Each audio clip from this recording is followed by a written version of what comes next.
Varicose veins కి సరైన చికిత్స కోసం సంప్రదించండి ఎవిస్ హాస్పిటల్. నమస్తే, మీరు చూస్తుంది సుమన్ టీవీ. నేను మీ కీర్తి. నాతో పాటు ప్రముఖ ఆస్ట్రాలజర్ బ్రహ్మశ్రీ నందిపట్ల శ్రీహరి శర్మ గురువు గారు ఉన్నారు. నమస్తే గురుగారు. వాగర్థావివ సంపృక్తౌ వాగర్థ ప్రతిపత్తయే జగతః పితరౌ వందే పార్వతీ పరమేశ్వరౌ. సదాశివ సమారంభాం శంకరాచార్య మధ్యమాం అస్మదాచార్య పర్యంతం వందే గురు పరంపరాం. ఆదిత్యాయ చ సోమాయ మంగళాయ బుధాయ చ గురు శుక్ర శనిభ్యశ్చ రాహవే కేతవే నమః. శృంగేరి జగద్గురు పీఠాధిపతులకి, కంచి పీఠాధిపతులకి నమస్కారములు తెలియజేసుకుంటూ కార్యక్రమాన్ని ప్రారంభిద్దాం. గురుగారు, సంవత్సరానికి 24 ఏకాదశులు వస్తూ ఉంటాయి. ఒకదానికి ఒకటి పరమ పవిత్రమైనదని చెప్తూ ఉంటాం. కానీ పుష్యమాసంలో వచ్చే ఈ ఏకాదశికి చాలా విశిష్టం ఉంది. ఏ రకమైన సంకల్పమైనా ఒక్కసారి చెప్పుకుంటే నెరవేరుతుంది అని చెప్తున్నారు. ఎందుకు పుష్యమాసంలో వచ్చే ఈ ఏకాదశికి అంత ప్రాధాన్యత? అసలు ఎవరెవరికి వర్తిస్తుంది? ఎలా సంకల్పం నెరవేర్చుకోవాలనుకుంటున్నారు? పరిహారాలు, మేమేమైనా నియమ నిష్టలతో చేయాల్సిన పనులు ఏమైనా ఉంటే దయచేసి తెలియజేస్తారా? తప్పకుండానమ్మా. ఇప్పుడు ఈ పుష్యమాసంలో శుక్లపక్షంలో వచ్చే ఏకాదశి పుత్రదా ఏకాదశి. అంటే పుష్యమాసంలో వచ్చే ఏకాదశికి చాలా ప్రత్యేకత ఉంది. గుర్తుపెట్టుకుంటే ఈ సంబంధించినటువంటి ఏకాదశి పుత్రదా ఏకాదశి. తర్వాత ఈ కృష్ణపక్షంలో వచ్చే ఏకాదశి షట్తిల ఏకాదశి. ఇవి రెండు కూడా మానవుణ్ణి ఉద్ధరించడం కోసమే. కేవలం మానవుని పుణ్యం సంపాదించుకోవడానికి కాదు. మానవుడు ఉద్ధరింపబడేది ఎప్పుడు? తన వంశము, తన తరము ఇంకొక ముందుకు వెళ్ళినప్పుడు. అంటే శుక్లపక్షంలో వచ్చే ఏకాదశి వ్రతం ఆచరించడం ద్వారా సంతానం కలుగుతుంది. సంతానం కలిగితే ఉద్ధరింపబడతాడు కదా. తర్వాత పితృదేవతల్ని కూడా ఉద్ధరించేది ఈ యొక్క ఏకాదశి. మనకున్నటువంటి అనేక ఏకాదశులలో పితృదేవతల యొక్క అనుగ్రహాన్ని ప్రసాదించే ఏకాదశి ఇది ఒక్కటి మాత్రమే. అంటే మనకేమో ఇది పుష్యమాసం, కానీ నార్త్ సైడ్ వాళ్ళకందరికీ ఆల్రెడీ మాఘమాసం ప్రారంభమైంది, పౌర్ణమితోనే ప్రారంభమైంది. అక్కడ వాళ్ళకి మాఘమాసం కింద లెక్క. మనకేమో దక్షిణ దేశం ప్రాంతానికి ఇది పుష్యమాసం, ఎందుకంటే అమావాస్యతో మనకు ఎండ్ అవుతుంది. కానీ నార్త్ సైడ్ ఆ కాశీ కానీ ఢిల్లీ కానీ బెంగాల్ కానీ ఇటువంటి వాళ్ళకి ఏంటంటే పౌర్ణమితో ఎండ్ అవుతుంది మాసం, మనకు అమావాస్యతో ఎండ్ అవుతుంది. కాబట్టి ఇది మనకు పుష్యమాసం అవుతుంది, అక్కడ వాళ్ళకి మాఘమాసం అవుతుంది. కాబట్టి ఇందులో విశేషత ఏంటంటే చాలా మంది పెళ్లిళ్ళు కాక ఇబ్బంది పడేటువంటి వాళ్ళు కానీ, అలాగే ఎన్నో కష్టాలు అనుభవిస్తుంటారు. ఆ కష్టాలకి ఒక ఎండ్ అంటూ ఉండదు. అటువంటి వాళ్ళకి కానీ ముఖ్యంగా పితృదేవతలని తరింప చేయడం. ఎందుకంటే మోక్షాన్ని ప్రసాదించాలి అంటే నారాయణుడు మాత్రమే అర్హుడు. ఈశ్వరుడు ప్రసాదిస్తాడు మోక్షము, కానీ మోక్షకారకుడు నారాయణుడు. కాబట్టి ఈ రోజున పితృదేవతల యొక్క అనుగ్రహం కోసం, పితృదేవతలకి స్వర్గాధిపత్యం రావడం కోసం ఇక్కడ ఉన్నటువంటి ఆ సంతానము కొన్ని నియమాలని పాటించాలి. గురుగారు, ముఖ్యంగా సంతానం కోసం ఎంతైతే పాటు పడుతున్నామో సత్సంతానం కోసం కూడా అంతే ఇబ్బందులు పడుతూ ఉన్నారు గురుగారు. సో వాళ్ళకు కూడా ఉపయోగపడుతుంది అంటారా? తప్పకుండా ఇది ఉపయోగపడుతుంది. పితృదేవతల ఆశీర్వచనంతో సత్సంతానం లభిస్తుంది. అంటే షట్తిల ఏకాదశి అంటే ఆ నువ్వులని 6 రకాలుగా ఈ రోజున ఉపయోగించుకోవాలి. షట్తిల అంటే 6 రకాల నువ్వు, తిల్ అంటే నువ్వులు కదా గురుగారు హిందీలో. ఈ నువ్వులని 6 విధాలుగా మానవుడు ఉపయోగించాలి ఏకాదశి రోజున. అసలు చాలా మందికి అమ్మ కీర్తి ఈ ఏకాదశి వ్రతాన్ని ఎలా ఆచరించాలో చాలా మందికి తెలియదు. ఏకాదశి రోజున మాత్రం ఉంటారు. అసలు ఏకాదశి వ్రతాన్ని ఎలా ఆచరించాలంటే దశమి రోజు రాత్రి ముందు, ఏకాదశి ముందు దశమి కదా, ఆ రాత్రి ఎటువంటి ఆహారం తీసుకోకుండా నిరాహారంగా ఉండాలి. పాలు, పండ్లు, ఇతర పదార్థాలు తీసుకోవచ్చు, కానీ వండిన భోజనము పనికిరాదు, దాంపత్యము పనికిరాదు. దశమి రోజు రాత్రి. తర్వాత తెల్లవారు ఎలాగో ఏకాదశి వస్తుంది కదా, ఆ ఏకాదశి రోజున ఉదయాన్నే లేచి 6 రకాలైనటువంటి నువ్వులని 6 రకాలుగా వినియోగించుకోవాలి. ఏకాదశి రోజున చాలా మందికి తెలిసిందే ఎటువంటి భోజనము ఆచరించరు.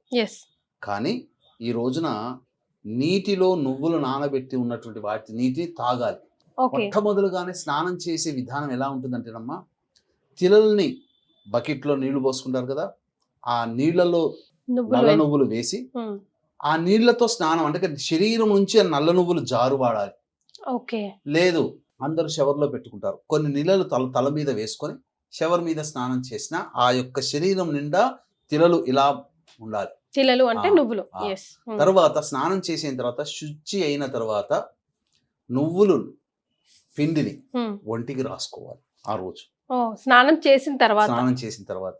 ఓకే. ఇది రెండవది. ఆ విధంగా ఉండాలి. ఇక మూడవది, స్నానం చేయగానే ఆ నల్ల నువ్వులను అలా ఒంటికి రాసుకుంటారు కదా, పిండి ముద్దను రాసుకున్న తర్వాత తులసి చెట్టు దగ్గర విష్ణు ప్రతిమ కానీ చిత్రపటం కానీ లేదా తులసి చెట్టు దగ్గర అష్టదళ పద్మం వేయాలి. వేసిన తర్వాత అక్కడ అందులో ఆవు నేతితో దీపారాధన చేసి విష్ణు ప్రతిమ గనుక ఉంటే విష్ణు సహస్రనామ పారాయణం చేసి విష్ణు అష్టోత్తరముతో తిలలతో స్వామివారి పాదాల దగ్గర వేయాలి. అర్చనలాగా చేయాలి, తిలలతో అర్చన చేయాలి. ఇది మూడవ రక విధానం. తర్వాత మనకు ఆ రోజున మంచినీరు తీసుకోవచ్చు, తప్పులేదు. ఏకాదశి రోజున మంచినీళ్ళు తీసుకోవచ్చు.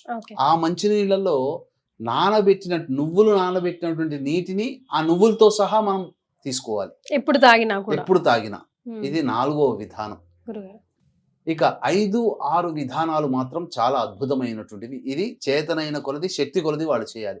వీక్షించేటువంటి ప్రేక్షకులకి గమనిక, ఈ నెల 29వ తారీఖు రోజున మౌని అమావాస్య లేదా చొల్లంగి అమావాస్య అని అంటారు. ఇది చాలా ప్రభావవంతమైంది ఈ సంవత్సరం. ఎందుకంటే అమావాస్య రవి మాత్రమే ఉంటాడు, కానీ చంద్రుడిలో చక్కటి నక్షత్రం శ్రవణ నక్షత్రం ఆ రోజున ఉంది. కాబట్టి రవి చంద్రుల సమాగమం ఈ అమావాస్య అత్యంత ప్రభావవంతమైనది. దీన్ని దృష్టిలో పెట్టుకొని మానవులకి అనేక రకాల కష్టాలు వస్తాయి. కోర్టు సమస్యలు, శత్రు సమస్యలు, ప్రయోగ బాధలు, అలాగే ఈ సంబంధించినటువంటి వివాహ సమస్యలు మరియు ఉద్యోగపరమైనటువంటి సమస్యలు, ఆర్థికపరమైన సమస్యల నివారణకి దశమహావిద్యలలో భాగంగా ప్రత్యంగిరా హోమం, బగళాముఖి హోమం, ధూమవతి హోమం, వారాహి హోమం, రాజశ్యామల హోమాలు పర్ హెడ్ 2100కి చేయించడం జరుగుతుంది. అవకాశం ఉన్న వాళ్ళు కార్యక్రమ తదనంతరం కాంటాక్ట్ చేసి మీ గోత్రనామాలు నమోదు చేసుకోవచ్చు. ఇక 4 విధాలుగా నువ్వులను ఎలా వాడాలో ఈ ఏకాదశి రోజున చెప్పాను కదా. 5వది, నువ్వులని బ్రాహ్మణుడికి దానం చేయాలి. ఇంత అంతా ఏమైనా ఉందా గురుగారు? కేజీలు, అర కేజీ, ఎంతైనా చేయొచ్చు అమ్మా, శక్తి కొలది. ఓన్లీ నువ్వులు మాత్రమే దానం చేయాలి. లేదు దానం ఎవరు తీసుకోలేకపోతే హోమం చేసుకోవాలి ఏకాదశి రోజున. ఏకాదశి రోజున చాలా ప్రధానమైనటువంటిది ఏంటంటే హోమం చేయాలి. హోమం చేసినప్పుడు దానము చేయవచ్చు, హోమం కూడా చేయవచ్చు. ఆ హోమములో ఆ రోజున సకల పాప క్షయార్థము ఈ సంబంధించినటువంటి నువ్వులతో, నల్ల నువ్వులతో విష్ణుమూర్తికి సంబంధించినటువంటి నారాయణ హోమం, తెల్ల నువ్వులతో ఈశ్వర హోమం, రుద్ర హోమం జరిపించుకోవాలి. మానవుడికి సకల పాపాలు, గత జన్మ కర్మదోషాలన్నీ తొలగిపోతాయి.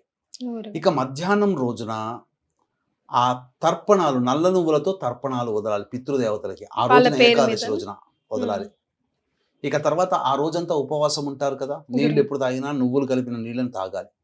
తర్వాత ఆ యొక్క విష్ణు భగవాన్ని ఆరాధన చేస్తారు కదా, ఆయనకి నైవేద్యం పెట్టే సందర్భంలో అన్నము, కొన్ని నల్ల నువ్వులు కలిపి పెట్టినటువంటి పదార్థాన్ని నైవేద్యంగా పెట్టవచ్చు. తర్వాత ఆ రోజంతా ఉండి ద్వాదశి తిథి రోజున, ఆదివారం అయింది, ఆ రోజున మూలా నక్షత్రం ఉంది, ద్వాదశి తిథి ఉంది, రాత్రి వరకు ఉంది. కాబట్టి ద్వాదశి తిథి రోజున పొద్దునే లేచి కాలకృత్యాదులు తీర్చుకొని మళ్ళీ తులసి చెట్టు దగ్గర ఆవునేతితో దీపారాధన చేసి విష్ణు సహస్రనామ పారాయణం చేసి తదనంతరం చక్కగా ఆ యొక్క అన్నము, నువ్వులు కలిపినటువంటి తెల్ల నువ్వులైనా నల్ల నువ్వులైన పదార్థంని నైవేద్యంగా పెట్టి ఎవరికైనా ఒక వ్యక్తికి అన్నము సంతర్పణ, అన్నదాన సంతర్పణ ఆ విధంగా చేసి తర్వాత కుటుంబ సభ్యులు అందరూ కలిసి ఈ యొక్క తిలలతో కూడుకున్నటువంటి పదార్థాన్ని భోజనంగా స్వీకరించాలి.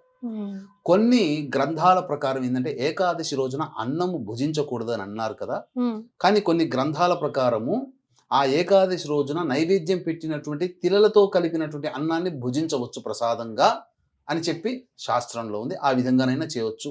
లేదు ఆ రోజు ఏమీ కఠినంగా ఉపవాసం ఉంటామండి అన్నవాళ్ళు ద్వాదశి రోజున ఈ యొక్క వ్రత ఉద్యాపన చేసి అప్పుడు ఆ విధంగా గనక మానవుడు ఉన్నట్లయితే అద్భుతమైనటువంటి శక్తిల ఏకాదశి. ప్రపంచంలో అందరూ కూడా అన్ని కష్టాలు తొలగిపోయే ఏకాదశి ఇది ఒక్కటేనమ్మా. పితృదేవతలు తరించే ఏకాదశి. కాబట్టి వీక్షించేటువంటి ప్రేక్షకుల్లో మహిళలు ఎంతో మంది ఉన్నారు. మీ భర్తల చేత భర్తను కోల్పోయిన వాళ్ళు మీ పిల్లల చేత ఖచ్చితంగా ఈ షట్తిల ఏకాదశి రోజున పితృదేవతల యొక్క అనుగ్రహం కోసం తర్పణాది కార్యక్రమాలు మీ పిల్లల చేత, లేదా భర్త లేకపోతే మీ పిల్లల చేత, భర్త ఉంటే మామగారు ఉంటే మామగారి చేత, మామగారు లేకపోతే భర్త భర్త. చేత ఖచ్చితంగా ఈ రోజున ఆ నియమాల్ని పాటిస్తూ తర్పణాది కార్యక్రమాలు వదిలించండి. తప్పకుండా మీరు ఎన్ని కష్టాలున్నా ఆ కష్టాలు ఈ యొక్క శక్తుల ఏకాదశి తర్వాత తొలగిపోయి మీరు ఆనందంగా మీ యొక్క సంకల్పం నెరవేరుతుంది.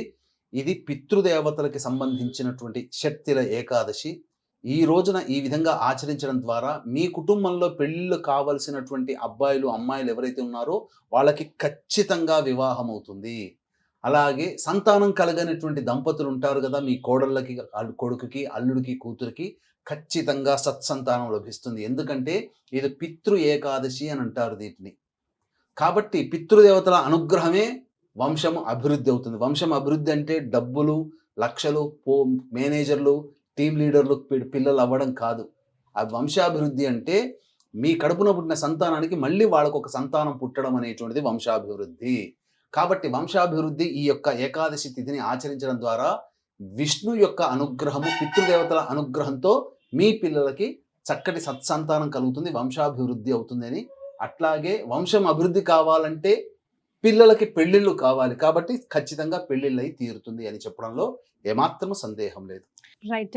గురుగారు చెప్పింది విన్నారు కదా. ఎన్నో పండగలు పర్వదినాలు వస్తూ ఉంటాయి వెళ్తూ ఉంటాయి, కానీ గురుగారు చెప్పినట్టుగా మానవుల్ని ఉద్ధరించడానికి వచ్చే ఇలాంటి షట్టిల ఏకాదశి లాంటి రోజులు అతి కొద్దిగా వస్తాయి కాబట్టి వీటిని సంపూర్ణంగా మనం అందరం సద్వినియోగం చేసుకోవాలి. చాలా సంతోషం గురుగారు, ధన్యవాదాలు. సర్వం శ్రీ ఉమామహేశ్వర పరబ్రహ్మార్పణమస్తు.